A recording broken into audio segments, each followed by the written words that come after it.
اطلع اغسل وشك يا حبيبي وهتشتغل ان شاء الله. اللهم اني سواد. حضرتك جديده معانا هنا؟ جديدة ايه ده؟ انا نور. استاذه نور وربنا ما عرفتك. انت شايله الميك اب عشان رمضان. تمام جربي كده. Please try again. مش عارفاك يا اذا كان انا ما عرفتكيش. من نفسك بقى. قوم يا حبيبي صوت شخيرك هيكعبلني يا بابا. قوم يا حبيبي.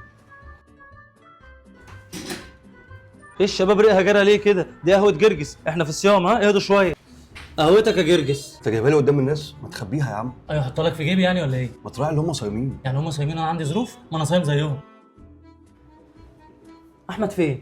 كان موجود واختفى. اختفى؟ انا هعرف اجيبه. ايه ده؟ انت فاطر؟ انا كنت بستحمى بس تستحمى بماء معدنيه؟ ده انت لو جربان مش هتعمل كده. عشان خاطري يستر عليا. استر عليك ها؟ لا ما تقلقش، سيبك في بير. الشفت كله نايم.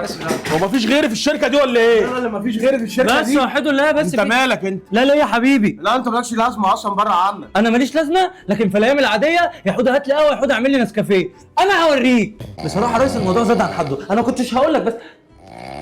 انت نايم انت كمان يا ريس؟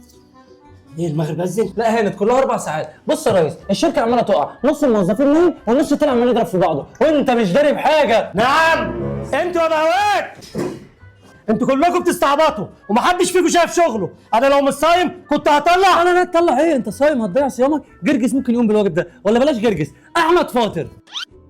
طب والله عشان اهمالكم ده ما حد فيكم مروح النهارده وهتكملوا شيفت بعد الفطار.